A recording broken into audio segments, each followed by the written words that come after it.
Welcome to Gobster's latest video. Remember that the following is his opinions and may offend you. If you are, no one cares. Now let's get to it. Well, hello you gorgeous mother truckers you, and welcome to another video. As I alluded to in the first video, there might be some driving videos done at the moment, and there was going to be more, but then I realised I needed my sat-nav to get me to where I got to go, which is also on the phone. It's amazing what we have on our phones. Really is amazing what we have on our phones. So I couldn't do a film or record a video on the way there because I didn't know where I was going to. Now I do, so I'm on my way back so I can do a video. That makes sense. As you may notice through the side window, we are on the other side of town, Washwood Heath, I think. I mean, yeah, if you know where it's Druids Heath area. It's a bit of rough round here. Then again, tell me where isn't nowadays. Any case, yeah, before anyone in the countryside goes, well, it's not rough where I am. Yeah, you're lucky. Okay, it is what it is. I live in an urban conurbation. Ah, big words. So I don't get it. There's nowhere really where it's. I suppose it's okay around where I live-ish, but it is what it is. Any case, I digress.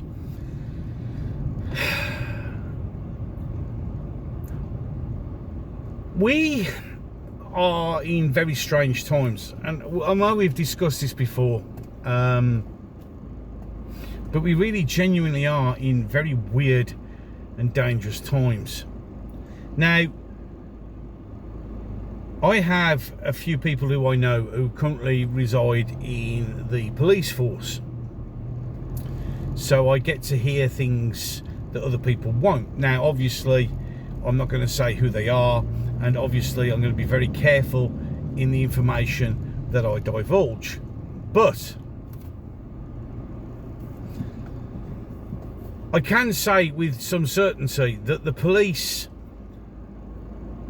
I understand why the police are how they are. I understand why things happen. Now, we blame, a lot of it's the leadership. The leadership is terribly woke, it's ideological, it's DEI obsessed, and the instructions that it gives out to its rank and file are confusing at best. And they just, everything they do is undermined. Everything they do is undermined. That's interesting. 3 cars coming around and all going in the same direction in different lanes. I love driving in around this area. It's always good. I'm on a roundabout now. I'm gonna go. Oh, this is chancy. Oh well, I can go to the next bit of the traffic jam because it's one of those places where we install a crossing. Go on then.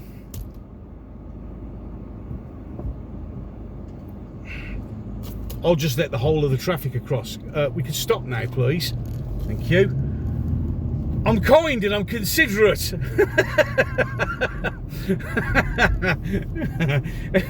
So any case, as I was saying, so the directives that they get from their senior management are poor at best, and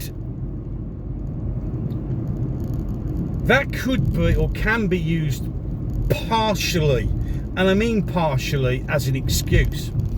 Now, as an ex-soldier, I can tell you, for instance, that you are actually, although you are told that you're instructed to follow orders, there are times where you can legitimately refuse those orders. And the police can do the same. So I can hear sirens, there is an ambulance trying to get through. So we are going to get out of the way and let the person in a rush go. It's very important. Could be one of your family's heart attacks. I always get out of the way of the ambulance. Any case, another emergency service pushed to its natural limits.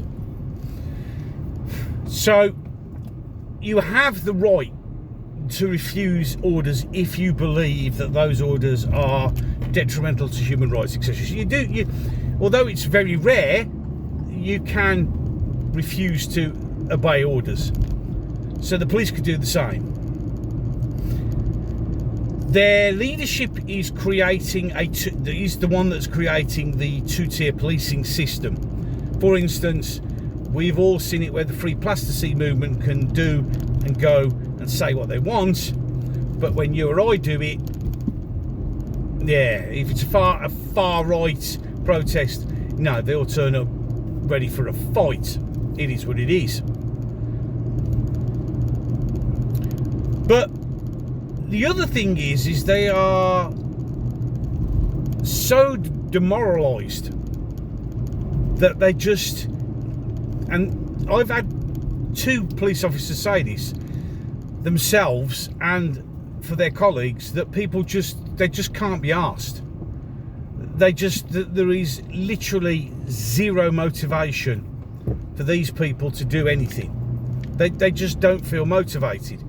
They are always under the threat of one of their friends, one of their colleagues, throwing them under the bus.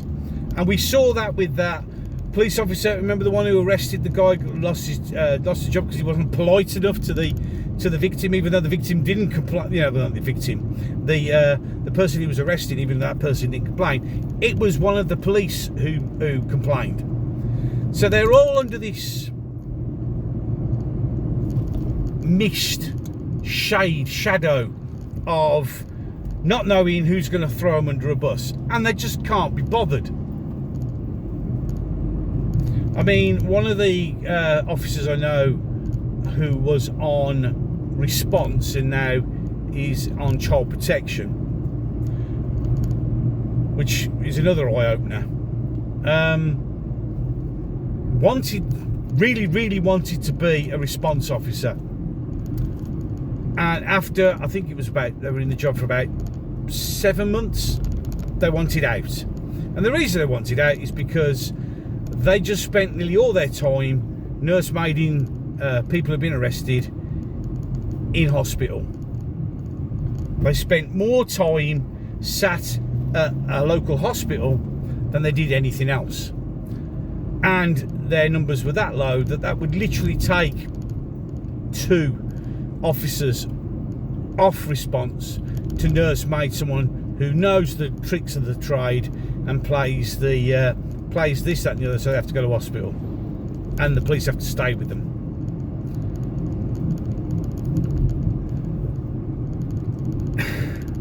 I have to be careful because I'm told a lot of it in confidence and a lot of it I would never tell anyone else. But all I will say is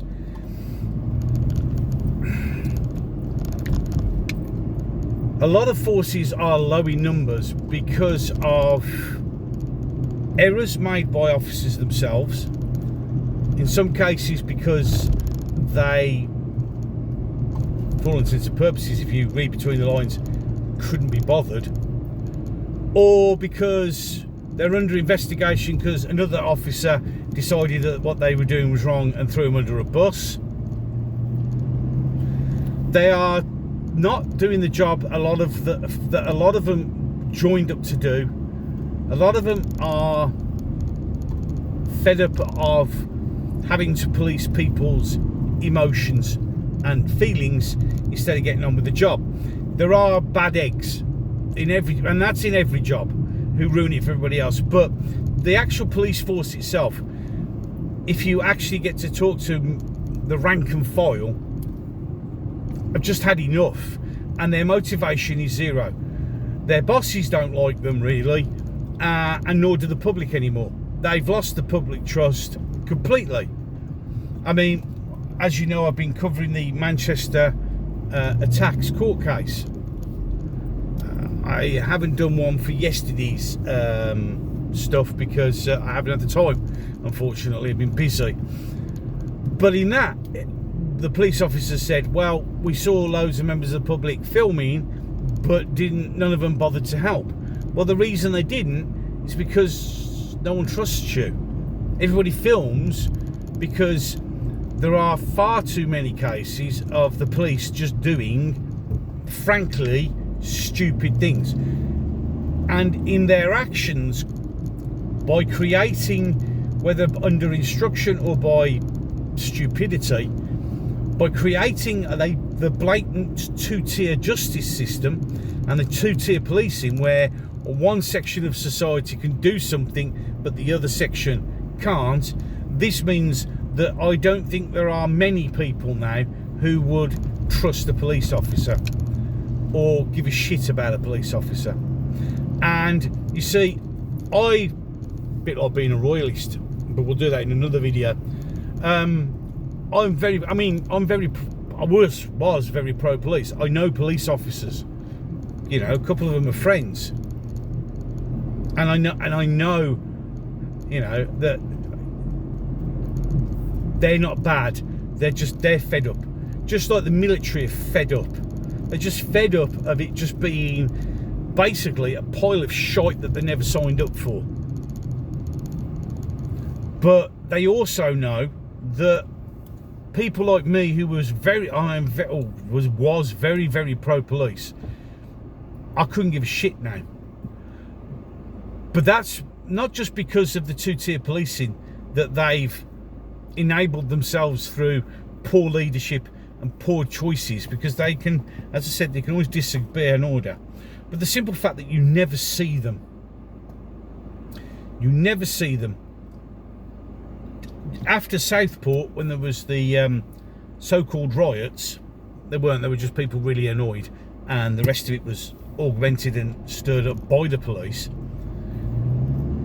We had it not far from me, up the road from where I live, where a gang of Muslims who, for some unknown reason, have been told that the EDL were coming, even though the EDL haven't existed for over 10 years now, decided to mobilise themselves. You've seen it on the telly. It's the ones that chased off the Sky News and tried to slash their tyres.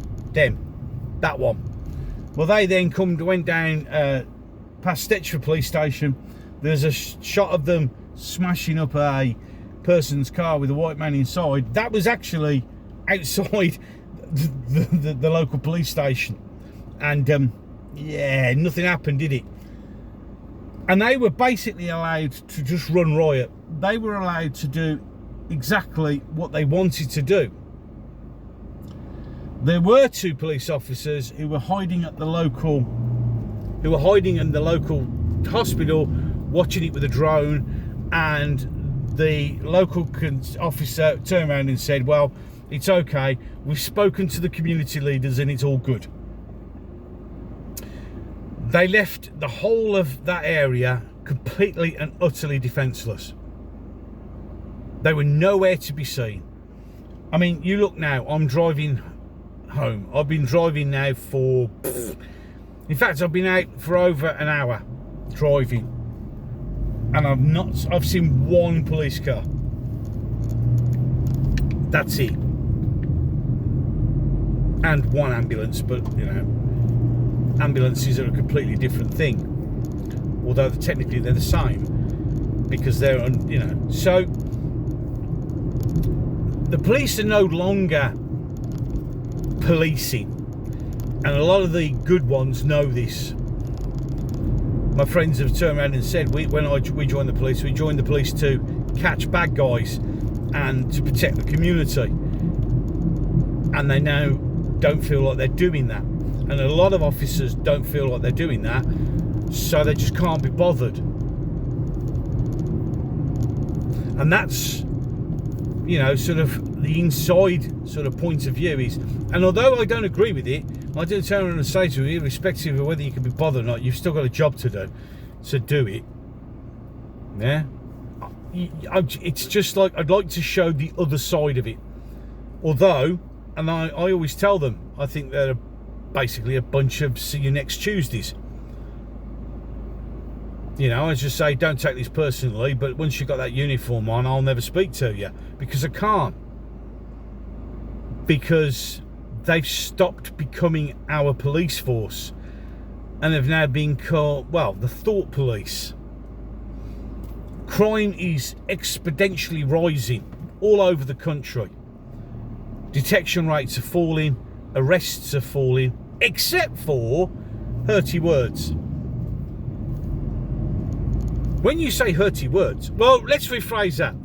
When you're a white indigenous male who says hurty words, or even a white indigenous female who tweets on social media for 3 hours, or like Wayne O'Rourke, actually correctly I described the Southport attacker, you get arrested and you get thrown in prison. Remember that anyone who was arrested during the Southport riots and subsequently, you know, with tweets and such like, they were all arrested, processed, dealt with and put in prison in some cases under a week. Yet for the Manchester airport attackers, it took nearly 2 years to get them to court.